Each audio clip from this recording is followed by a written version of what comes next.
여러분, TVN이라고 하는 종합 채널 알고 계시죠? 재미있는 드라마나 예능 등의 엔터테인먼트 프로그램을 제작하고 방송하는 채널이지요. 특별히 이 TVN에서 방영했던 드라마들이 많은 분들의 사랑을 받았는데요. 미생, 응답하라 시리즈, 그리고 도깨비, 미스터 선샤인, 사랑의 불시착, 최근에는 눈물의 여왕, 선제 없고 튀어. 다 보셨어요? 다들 아시네요. 제가 본 거는 미생하고 사랑의 불시착밖에 없는 것 같아요. TVN에서 제작된 모든 컨텐츠들을 보다 보면요, 사이사이에 아주 짧은 그 홍보 영상이 나오는데 이제 자기 회사를 PR하는 거죠. 그리고 2017년부터요 2020년까지 사용된 그 CM송이, 여러분 이거 혹시 들어보셨습니까? 즐거움엔 끝이 없다. TVN. 잘 안 되네요, 제가 하니까. 이게 그 맛이 안 사네요, 확실히. 그 당시에는요, 그 TVN 홈페이지에 자신들을 이렇게 소개하였습니다. 우리는 세상에 없던 즐거움을 끝없이 추구합니다. 즐거움엔 끝이 없다. 그리고 세상에 없던 즐거움을 끝없이 추구합니다.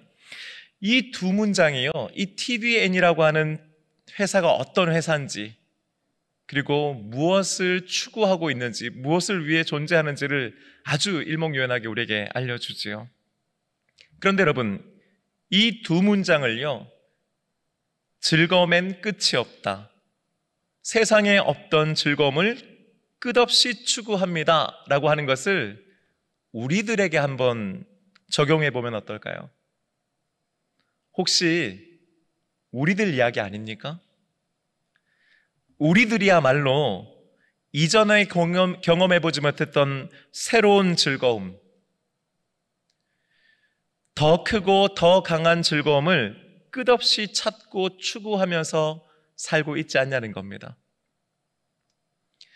사실 즐거움엔 끝이 없다라기보다는 그 즐거움을 추구하는 우리들의 욕구와 욕망이 끝이 없는 것이 더 맞는 말이겠죠. 바야흐로 사람들은요, 즐거움이 있는 곳에 모여듭니다. 즐거움을 얻기 위해서라면요, 돈과 시간도 아낌없이 씁니다. 우리가 추구하는 즐거움들 중에서 가장 대표적인 것은 아마 먹는 즐거움이 아닐까 싶습니다. 동네에 새로운 맛있는 음식점이 생기면요, 금세 소문이 퍼지죠. 나도 가봐야지 하고 가보면은 이미 벌써 어디서 사람들이 이렇게 몰려들었는지요, 어떻게 알고 왔는지요, 가득 차 있습니다.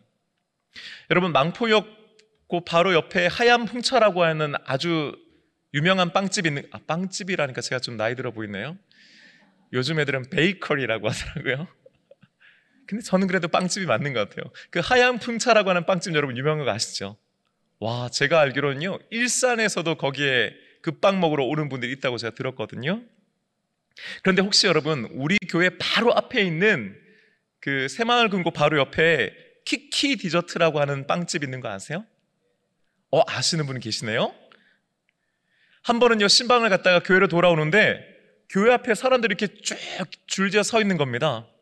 뭔가 하고 신기해서 봤더니요, 그 줄이 키키 디저트 앞에 서 있는 줄이었어요. 재밌는 것은요, 아직 가게 문을 열지도 않았어요. 12시 정각에 오픈하거든요. 근데 그 전부터도 줄을 서 있는 겁니다. 왜 우리가 요즘 젊은 애들이 오픈런이라고 하잖아요. 문 열자마자 막 뛰어 달려 들어가는 거 있죠. 그런 거죠. 제가 궁금해서 인터넷으로 좀 검색을 해봤더니, 와, 정말 유명한 나름 이렇게 맛있는 빵집이었더라고요.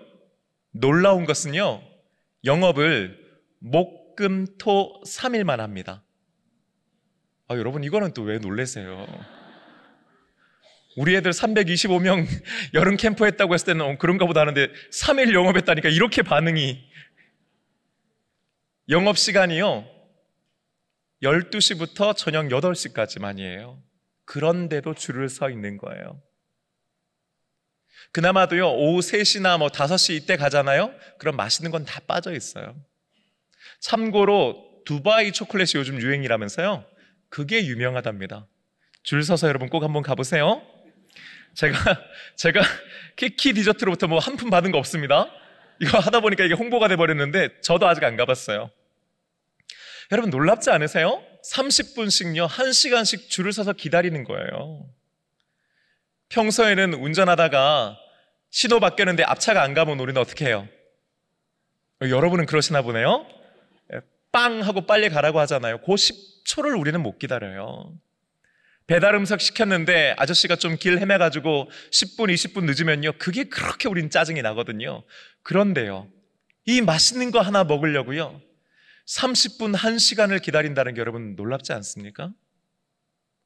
그나마 동네 맛집이라면 가까이라도 있으니까 괜찮죠. 어떤 데는요 차로 운전해서 1시간, 2시간에 있는 맛집인데 우리는 또 기어이 거기를 가요. 평소에는 10분 거리에 있는 편의점도 가기 귀찮아하는데요 어디서 그런 초인적인 인내심이 생기는지 운전해서 1시간, 2시간을 갑니다. 가서 보면요 또 기다려요. 그런데 기다려요. 짜증나요? 아니요. 기쁨으로, 즐거움으로 기다리지 않습니까? 왜요? 맛있는 거 먹는다는 그 기쁨 때문에요. 그 즐거움 때문에요. 세상에는요 이와 같은 즐거움들이 넘쳐나고요 사람들은 여전히 즐거움을 찾고 또 그것들에 쉽게 매료됩니다. 문제는요 이 모든 즐거움이 우리에게 다 유익한 것은 아니라고 하는 거예요. 어떤 즐거움은 우리에게 힘을 줍니다. 우리에게 즐거움을 줍니다. 그리고 삶의 의미를 깨닫게 해주기도 하죠. 하지만 어떤 즐거움은요 우리에게 공허함을 안겨주고요 경제적인 손실과 더불어서 심한 경우는 우리의 건강까지 해치게 하는 즐거움도 세상에는 너무나 많이 있습니다. 더 큰 문제는요 그 어떠한 즐거움도 오래 가지는 않는다는 거예요. 여러분 맛집 가서 맛있는 거 먹으면 그게 하루 종일 갑니까? 아니에요. 배 꺼지면 끝이에요. 또 가야 되는 거죠. 그렇기 때문에 이런 즐거움에는 만족이라고 하는 것이 없는 겁니다. 그래서일까요? 우리들은요 어쩌면 주중에 그 바쁘다고 하고 그 힘들다고 하면서도 뭔가 내 인생에 즐거움이 없는지를 끊임없이 찾고요 뭔가 즐거움이 있다면 우리는 기꺼이 시간과 돈을 써가면서 그 즐거움을 얻으려고 하죠. 믿음의 사람이라고 해서 다릅니까? 여러분 우리들도 어쩌면 똑같잖아요. 그런데요 과연 우리 믿음의 사람들이 추구해야 하는 즐거움은 무엇일까요? 만약 세상 사람들과 다르게 우리만이 추구해야 되는 즐거움이 있다면 과연 그것은 무엇이고 그리고 우린 그것을 어떻게 추구하고 또 누릴 수 있을까요? 오늘 우리가 함께 읽은 시편 51편을 성경에서 찾아보면요 이 51이라고 하는 숫자 옆에 붉은 글씨로 이렇게 적혀 있습니다. 다윗의 시 인도자를 따라 부르는 노래. 다윗이 밧세바와 동침한 후 선지자 나단이 그에게 왔을 때. 여러분 뭔가 제목부터가 좀 심상치 않죠? 뭔가 사건이 있었던 건 분명한 것 같아요. 그렇죠? 그래서 이 시편 51편 말씀을 좀 잘 이해하려면요 우리는 사무엘 하의 말씀을 도움을 좀 받아야 합니다. 사무엘 하 2장부터 10장까지를 요약하면 한마디로 다윗의 전성시대입니다.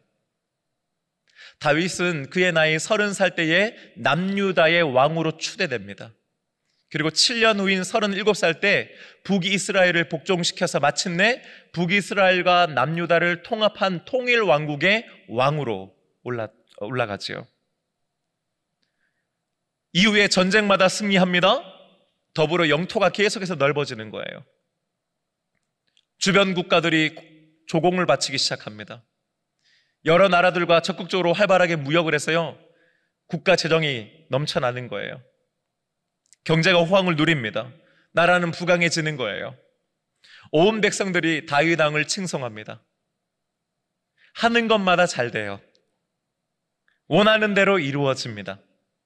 여러분 이보다 더 좋을 수가 있을까요? 이보다 더 즐거운 인생이 있을까요? 그런데요 즐거움엔 끝이 없다고 했죠.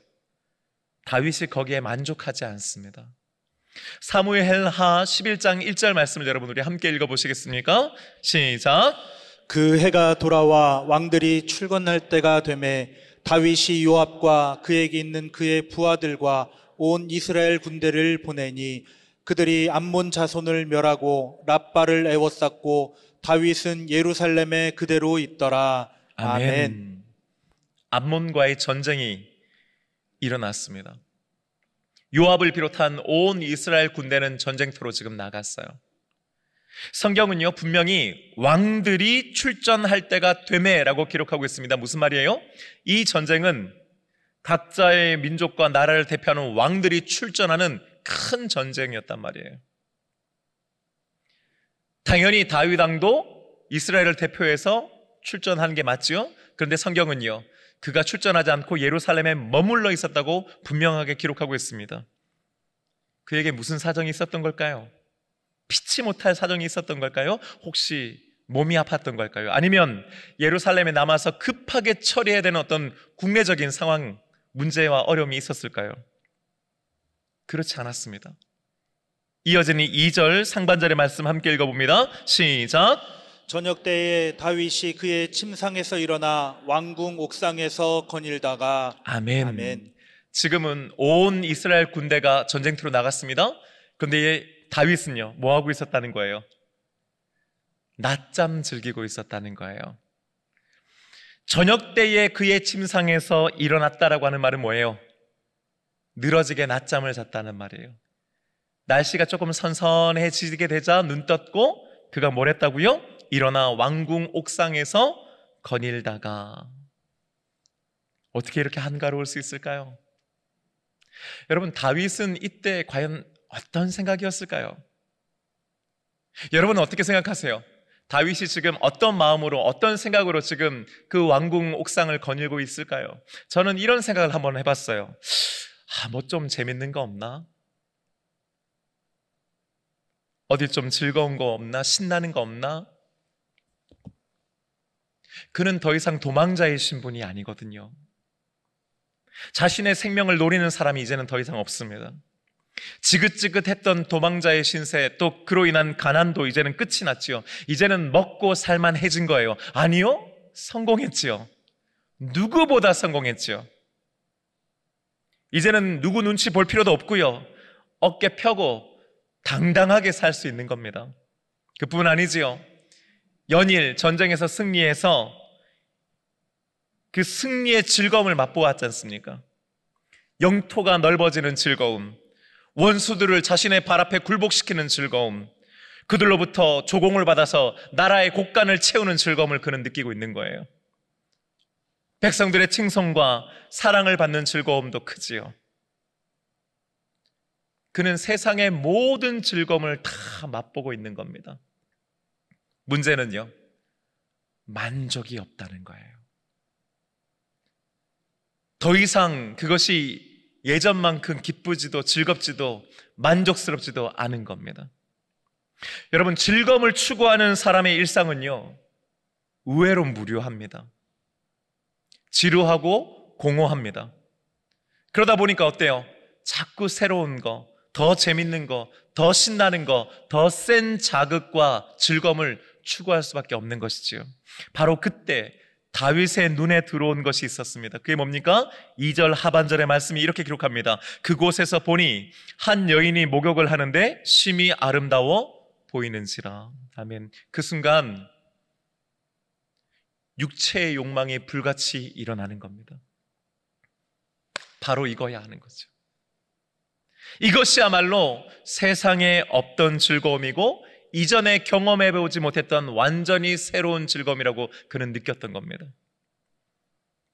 다윗은 그 순간 이 새로운 즐거움에 대한 호기심과 욕망을 주체하지를 못해요. 더군다나 이것을 자신의 것으로 만들기 위해서 얼마나 머리를 쓰는지 모릅니다. 먼저 사람을 보내서 그녀의 뒷조사를 쫙 하게 해요. 보니까요, 그녀가 햇사람 우리아의 아내, 즉 유부녀라고 하는 것을 알게 됩니다. 그리고 이 햇사람 우리아는요, 성경에 의하면은 충직하기 이를 데 없는 신하였습니다. 그는 또한 용사이기도 했습니다. 다윗을 위해서라면 목숨을 걸는 사람이었어요. 100번 양보해서 눈이 헷가닥할 수는 있고 몰랐다면 그럴 수 있는데 이제는 알게 됐지 않습니까? 유부녀이고 게다가 자신의 충직한 부하의 아내예요. 그러면요, 멈춰야죠. 생각을 고쳐 먹어야죠. 할 수 없지 하고 물러서야지요. 하지만 그는 그렇게 하지 않았습니다. 그렇게 할 수 없었습니다. 이미 눈앞의 즐거움에 완전히 사로잡혔기 때문이에요. 이 즐거움을 절대로 놓치고 싶지 않은 마음이 그의 가운데 있었기 때문입니다. 한 걸음 더 나가서요. 아마 이런 마음이었겠죠. 내가 왕인데 뭐. 유부녀면 어때? 내 부하의 아내면 뭐 어때? 내가 왕인데. 내 말 한마디면 안 되는 게 어딨어? 내 뜻대로 안 되는 게 어딨어? 내가 왕인데 이 정도도 못 누려? 내가 왕인데 이 정도의 즐거움도 못 가져? 이런 자기 합리화와 교만이 그의 마음속에 이미 자리 잡게 된 것이죠. 이후에 어떻게 됩니까? 우리 모두가 아는 것처럼 여인과 동침한 후에 또 돌려보냅니다. 왜요? 아마 그는 한 번의 즐거움으로 이 정도면 됐다, 만끽하는 것으로 끝내려고 했을지도 모릅니다. 문제가 생겼죠? 여인이 임신을 하는 겁니다. 여러분, 다윗의 입장에서는 이것이 얼마나 골치 아픈 상황이었겠어요. 다윗이 이 일을 어떻게 수습합니까? 처음에는 우리아를, 전쟁터에 나가 있던 우리아를 다시 불러들여가지고요, 아내와 동침하게끔 만들죠. 하지만은 충직한 부하인 이 우리아가 집으로 가지 않습니다. 성내에 머물면서 혼자 야영을 해요. 내 백성들과 나의 동료들이 지금 목숨을 걸고 전쟁터에 나가 있는데 내가 어떻게 편하게 집에 가서 아내와 함께 자겠냐고. 그는 그렇게 그 정도로 충직한 부하입니다. 그러자 이번엔 어떻게 해요? 다윗이 그 우리아의 손에 편지를 들려갖고 보내는데 그 편지의 내용이 뭐였습니까?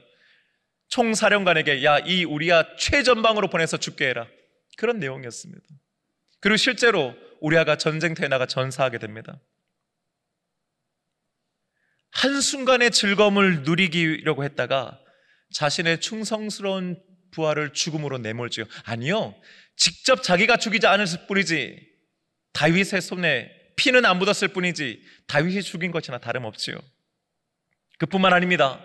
다 자기가 의도했음에도 불구하고요, 우리아의 전사 소식을 듣고 나서는 마치 자신과는 아무런 상관없는 양, 아무것도 모르는 양, 아쉬운 척하면서 시치미를 뗍니다. 여러분, 얼마나 비열합니까? 교활한 짓입니까? 이후에는요, 누구의 눈치도 보지 않고 그 여인을 왕궁으로 들입니다. 그리고 아들 낳습니다. 여러분, 아름다운 여인과 또한 아들까지 얻었으니 이 또한 또 다른 즐거움 아니었겠습니까? 누가 뭐라고 합니까? 모든 것이 다 잘 수습된 거예요. 다윗의 의대대로 된 것 같습니다.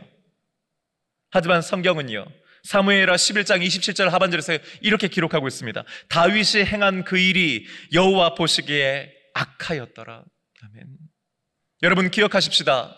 우리가 세상에서 즐거움을 쫓는 것은 어쩌면 당연하게 생각되고 또 열심히 그것을 쫓기도 하지만은 하나님께서 그것을 보고 계십니다.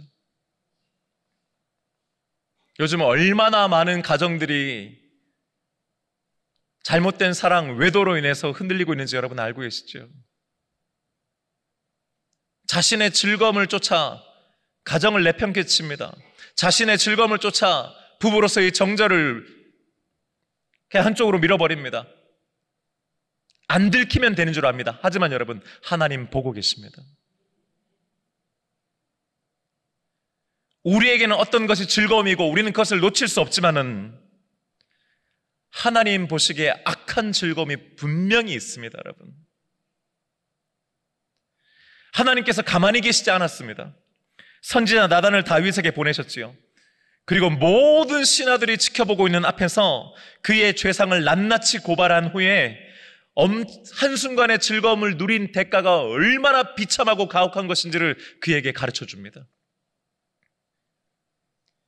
여러분, 얼마나 당황스러웠겠습니까? 다윗이 얼마나 부끄러웠겠습니까? 동시에 얼마나 후회가 됐겠습니까? 얼마나 두려웠겠습니까? 아니라고 발뺌도 못하는 거예요. 부인할 수가 없는 거예요. 너무나 명백하니까. 하나님과 사람들 앞에서, 특히나 자신들의 부하들 앞에서 자신의 실체가 완전히 발가벗겨진 겁니다. 여러분, 세상에 없던 즐거움, 끝이 없는 즐거움, 이전에 맛보지 못한 더 크고 더 강한 즐거움만을 쫓는 사람의 결말은 바로 이 다윗의 모습과도 같은 것입니다. 하지만 이때 다윗이 하나님께 엎드려 고백합니다. 하나님, 주님, 내가 죄인입니다. 그렇습니다. 내가 그런 죄를 저질렀습니다. 주님, 용서하여 주시옵소서 하는 거죠. 여러분, 시편 51편을 한번 읽어보시면요, 그 한 절 한 절 다윗이 하나님 앞에서 얼마나 간절하고 또 절박하게 죄의 용서를 구하는지를 우리는 보게 됩니다. 왜 그가 그토록 간절하고 절박하게 하나님의 용서하심을 구하는 겁니까? 그것만이 살 길이라고 하는 것을 그가 알고 있었기 때문입니다. 동시에 하나님께서는 비록 자신이 그런 너무나 부끄러운 죄를 저질렀음에도 불구하고 반드시 은혜와 긍휼과 용서를 베푸시는 하나님이라고 하는 것을 다윗이 믿고 있었기 때문인 줄로 믿습니다. 여러분, 죄의 용서도요, 믿음이 있어야 할 수 있는 것입니다. 그렇다면 다윗은 하나님께 죄의 용서만을 구했습니까? 용서해 주시면 그것으로 끝입니까? 아니지요. 9절까지 죄의 용서해 주심을 구했던 다윗이 10절에서는 이렇게 고백하고 있습니다. 우리 함께 읽겠습니다. 시작. 내 속에 정한 마음을 창조하시고 내 안에 정직한 영을 새롭게 하소서. 아멘. 아멘. 내 속에 정한 마음, a pure heart라고 그랬어요. 내 안에 정직한 영을 새롭게 하여 주시옵소서 하는 거예요. 여러분, 여기서 중요한 게 있습니다. 정한 마음은 내 속에 있고 정직한 영도 내 안에 있습니다. 하지만 이것을요, 창조하시고 새롭게 하는 것은 다윗 자신이 아니에요. 그것을 가능하게 하시는 분은 하나님이신 줄로 믿습니다. 왜인 줄 아세요? 다윗에게는 정직한 마음을 창조하고 정직한 영을 새롭게 할 수 있는 힘도 능력도 없기 때문이에요. 하나님, 내가 이런 죄를 저질렀습니다. 내가 이거 잘못했습니다. 이제부터는 내가 정신 차리고 내 앞으로는 그렇게 안 합니다. 걱정하지 마십시오. 내 마음을 내가 새롭게 했습니다. 이렇게 아니란 말이죠. 하나님, 나는 그걸 할 수가 없으니까 하나님께서 그렇게 하여 주시옵소서 하는 거예요. 여러분, 오직 하나님께서 정한 마음을 창조하시고 정직한 영을 우리 안에서 새롭게 하시는 줄로 믿습니다. 11절 말씀, 이어지는 말씀 우리 함께 읽습니다. 시작. 나를 주 앞에서 쫓아내지 마시며 주의 성령을 내게서 거두지 마소서. 아멘. 아멘. 너무너무 부끄럽고 치명적인 죄를 저질렀기 때문에 그는 더 이상 자신이 하나님 앞에 설 수조차 없는 존재라고 하는 걸 알고 있어요. 하나님께 용서를 해달라고 구하는 것처럼 염치가 없는 거예요. 하지만 그는요, 하나님께 저를 좀 내쫓지 마십시오, 쫓아내지 말아주십시오라고 기도하고 있습니다. 여러분, 여기서 쫓아낸다라고 하는 말은요, 원래 히브리어 원문의 의미는 뭐냐면은 시체나 오물을 처리장에 버린다, 이런 뜻이에요. 그러니까 자신이 원래 뭐라는 거예요? 지금 상황이 시체고 오물이라는 거예요. 여러분, 시체와 오물을 옆에 두고 살 수 있습니까? 아니에요. 그거는 치워야 되는 거예요. 버려야 되는 거예요. 쫓아내야 되는 거예요. 하나님 보시기에 다윗은 그런 존재예요. 하지만 그가 뭐라고 얘기하는 거예요? 하나님, 나를 내쫓지 말아주십시오 하는 거예요. 힘드시고 어려우신 거 압니다. 하지만 좀 곁에 도와주십시오 하는 거예요. 내쫓아 버리셔도 할 말은 없습니다. 마땅히 그러셔야죠. 하지만 그러지 말아주십시오 하는 거예요. 그리고요, 거기에 더해서 주님께서 내게 주셨던 그 성령, 아버지의 영을 거두어 가지는 말아주십시오 하는 거예요. 무슨 말입니까? 여전히 저는 하나님 옆에 있고 싶습니다. 여전히 저는 하나님의 영을 의지합니다는 뜻이에요. 왜입니까?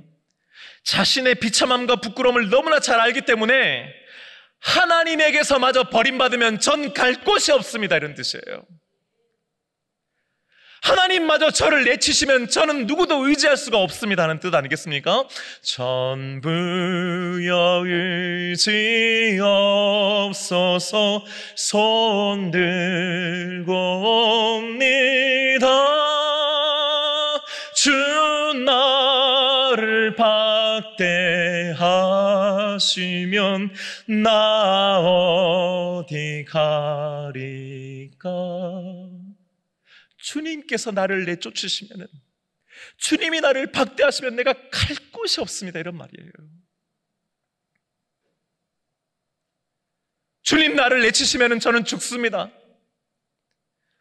주님 살려주옵소서 하는 그런 절박과 간절함으로 주님을 붙잡고 있는 것인 줄로 믿습니다. 12절의 말씀 함께 읽겠습니다. 시작. 주의 구원의 즐거움을 내게 회복시켜 주시고 자원하는 심령을 주사 나를 붙드소서. 아멘. 다윗이요, 한순간의 즐거움, 육체의 즐거움, 세상의 즐거움에 취했었던 사람입니다. 하지만 그 결과가 무엇이었습니까? 만족이 아니었습니다, 여러분. 그 즐거움을 계속해서 누린 게 아니었습니다. 공허였습니다. 거짓과 위선이었습니다. 교만이었습니다.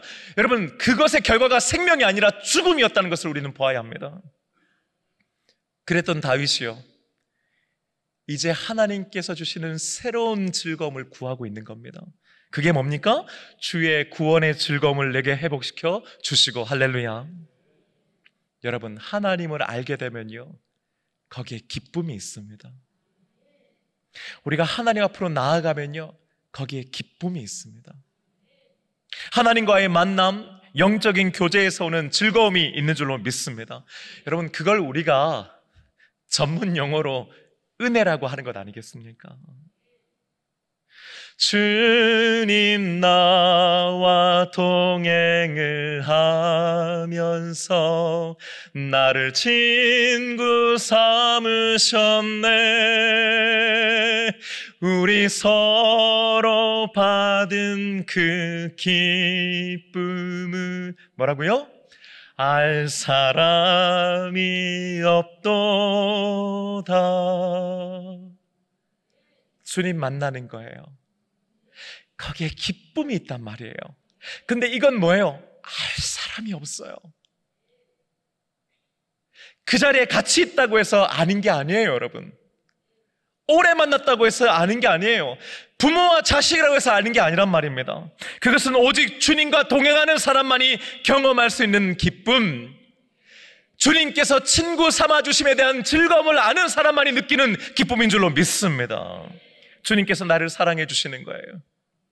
나를 위해 이 땅에 와주셨고, 나를 위해 십자가에 달려 죽어주셨고, 부활하셨고, 이후에 나와 영원토록 함께 하신다고 하는 것을, 이 사실을 아는 사람만이 느끼는 그 기쁨. 여러분, 그것을 어떻게 말로 다 설명할 수 있겠습니까? 알 사람이 어떠다는 거예요. 설명한다 한들 이걸 다 설명할 수 있겠습니까?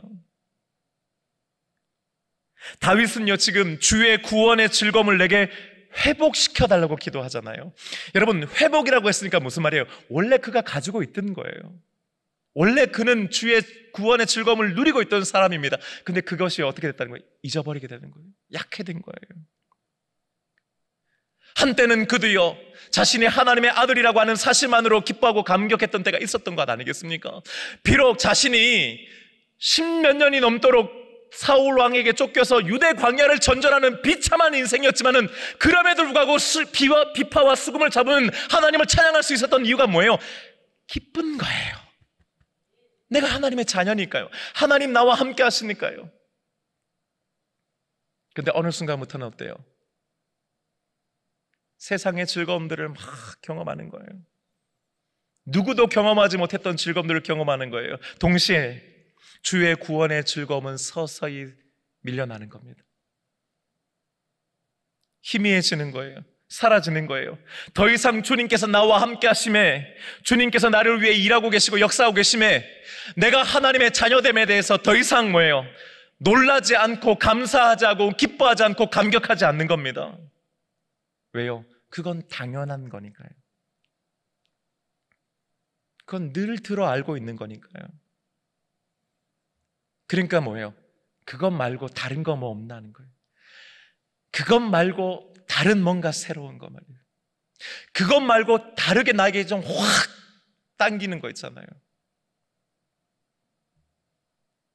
세상에 없는 즐거움, 이전에 경험해보지 못했던 새로운 즐거움, 끝도 없는 즐거움, 더 크고 더 강한 즐거움에 그는 목마를 수밖에 없었던 거죠.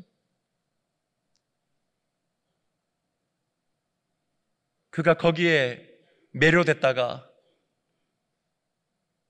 거기에 만족이 없다는 것을 비로소야 깨달았습니다. 그리고 그는 어떤 상황에도 변하지 않고 바뀌지 않는 즐거움, 영원한 즐거움을 다시금 추구하게 된 것입니다. 그걸 갈망하게 되는 거예요. 주의 구원의 즐거움을 내게 회복시켜 주시옵소서 하는 겁니다. 사랑하는 여러분, 제가 이렇게 예배합니다라고 하는 시리즈를 놓고 이제 예배에 관한 말씀을 여러분들에게 전하려고 쭉 준비하면서 제가 하나님께 계속해서 기도하는 게 있어요. 하나님, 세상이 너무너무 빠르게 변하고 있습니다.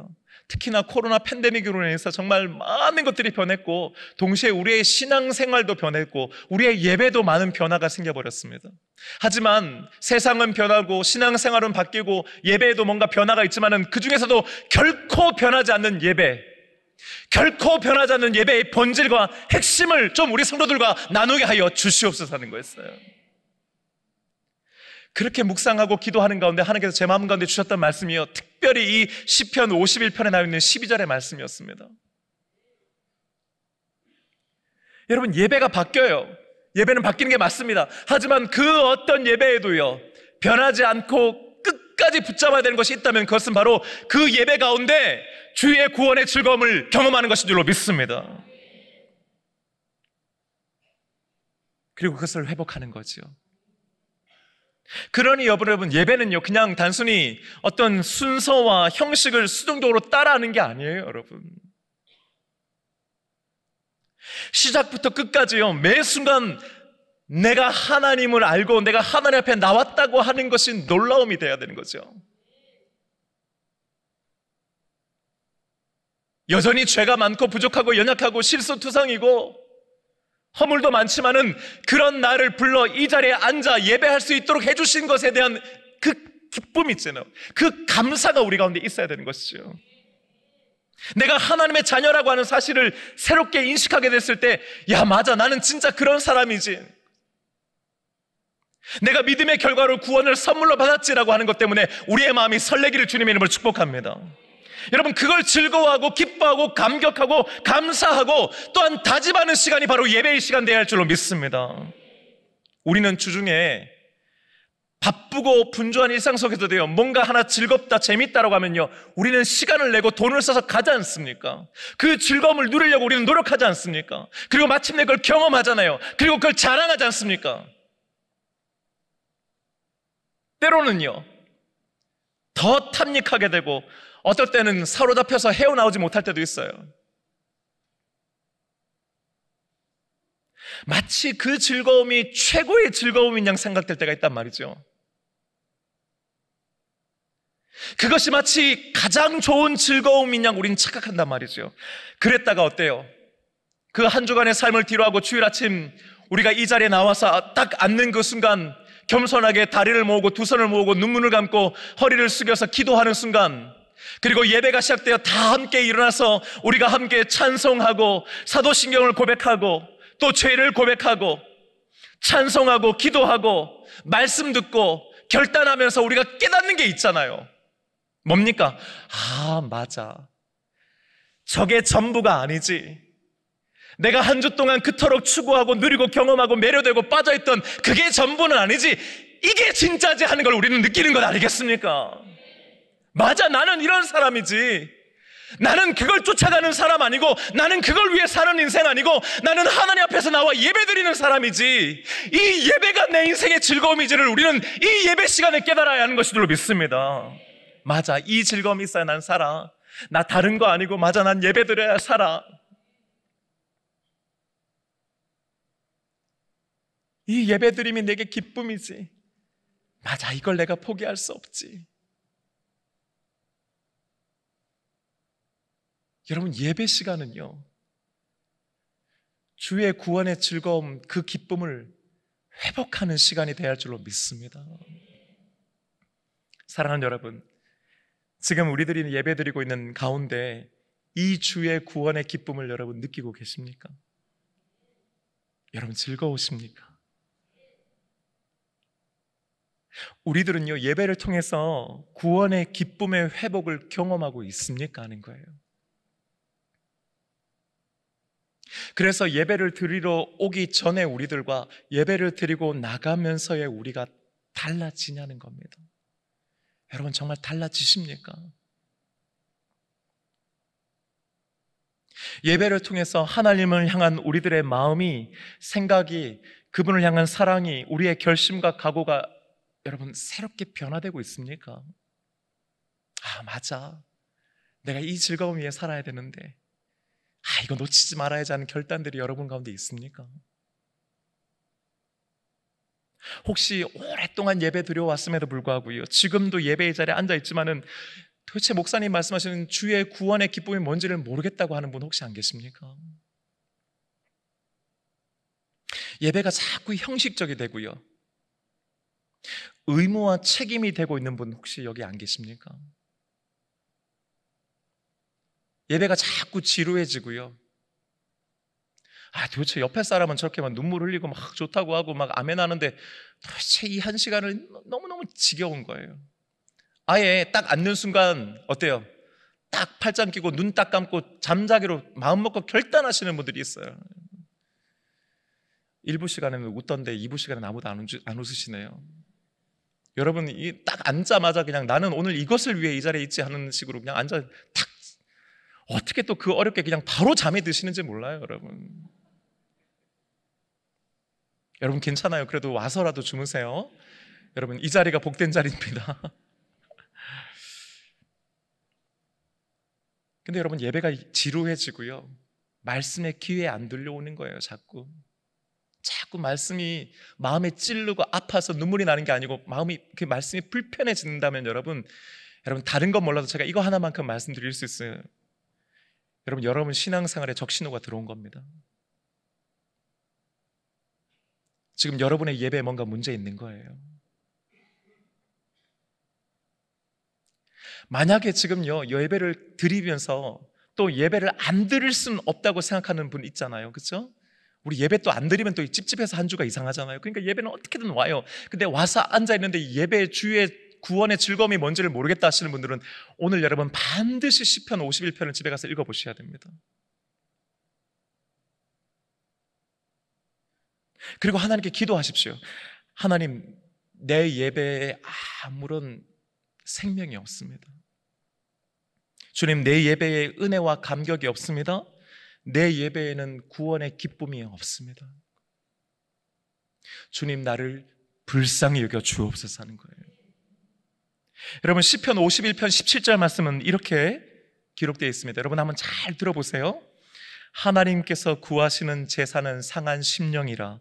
하나님이여 상하고 통회하는 마음을 주께서 멸시하지 아니하시리이다. 아멘. 여러분 만약에요, 예배가 은혜가 안 되면요, 여러분 예배 가운데 주의 구원의 기쁨을 느끼지 못하신다면 그 마음을 하나님 앞에 드리셔야 됩니다. 하나님, 제가 요즘 예배를 이렇게 드리고 있습니다. 제 예배 가운데 아무런 일이 일어나지 않습니다. 제 상한 심령을 좀 회복시켜 주시고 이 예배 시간에 주의 구원의 은혜, 그 기쁨, 그 즐거움을 좀 누리게 하여 주시옵소서 하는 거예요. 여러분 가슴을 치면서 안타까워하셔야 되는 거예요. 그냥 지금 이렇게 앉아있다가 그냥 1시간 때우고 가야 될 일이 아니에요. 여러분 지금 하나님께서 반드시 그 마음을 받으시고 은혜 주실 줄로 믿습니다. 만약에 여러분 지금 여러분 가운데 예배를 통해서 구원의 기쁨을 맛보고 계신 분이 있다면 여러분 그것은 너무너무 감사한 일인 줄로 믿습니다. 여러분 전적으로 그것은 하나님의 은혜인 줄로 믿습니다. 여러분 세상이 줄 수 없는 즐거움, 세상은 도저히 알 수 없는 그 기쁨을 내가 가지고 있다면 여러분 그건 얼마나 감사한 일입니까?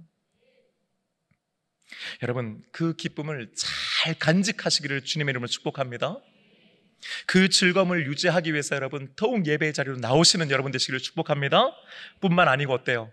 이 예배의 주의 구원의 즐거움을 간직하고 여러분 나가셔서요, 여러분 여러분의 가정에서, 직장과 일터에서, 학교에서 그 구원의 즐거움을 흘려보내는 저와 여러분 되기를 소원합니다. 뭐가 그렇게 즐거워? 뭐가 그렇게 재밌어? 이번 주에 예배가 너무너무 은혜가 됐거든. 나는 예배를 드리는 즐거움으로 하나님 만나는 은혜로 살거든. 너도 한번 예배 와볼래? 우리 교회 예배 한번 와볼래? 축복의 통로로 사용되는 저 여러분들에게 소원합니다. 오늘뿐만 아니고 여러분, 우리 동성교회 드리는 모든 예배예요. 모든 예배, 1부, 4부 이런 차원이 아니고 정말 우리 유아부 예배부터 시작하고 청년부 예배까지 우리 동성교회에서 드려주는 모든 예배를 통해서 우리 모든 성도들이 구원의 기쁨을 회복하는 놀라운 은혜가 있기를 주님의 이름으로 축복합니다. 이제 우리 다 함께 자리에서 일어나셔가지고요, 이 찬양 함께 부르며 하나님 앞에 나가기 원해요.